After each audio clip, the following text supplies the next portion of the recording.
একজন মানুষ পৃথিবীতে কত কম সময়ের জন্য আসে। চোখের পলক ফেলতেই জন্ম থেকে মৃত্যুর যাত্রা সম্পূর্ণ করে। নিজের গুণাবলীকে কখনোই অহংকার নামক অবগুণ দ্বারা প্রচ্ছন্ন হতে দেবেন না।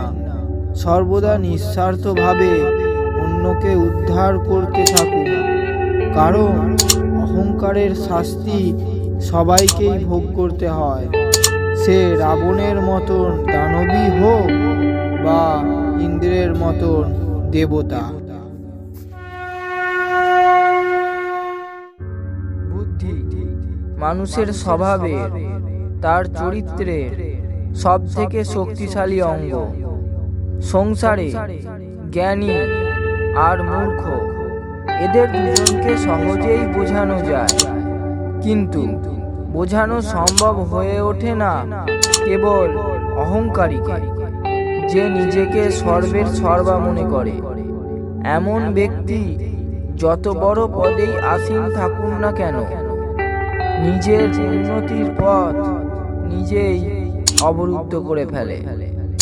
সেই জন্য আপনি জ্ঞানী হন বা মূর্খ, কিন্তু কখনোই অহংকারী হবেন না।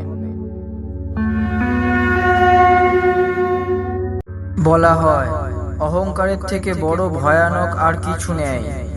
অনেক বড় জ্ঞানী, অসীম শক্তিশালী, তাদের সবার পতনের কারণ হয় সেই অহংকার।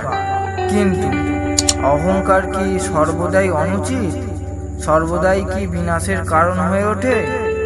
এর উত্তর হলো না। আমার দৃষ্টিভঙ্গিতে অহংকারও আবশ্যক, এর আর এক নিজস্ব গুরুত্ব রয়েছে, কিন্তু কেবল তখনই যখন প্রসঙ্গ অধিকার, চরিত্র আর সম্মানের হয়। যখন এই তিনটির দিকে প্রশ্নচিহ্ন ওঠে, তা হলো অহংকারের চিন্তা অনুচিত নয়।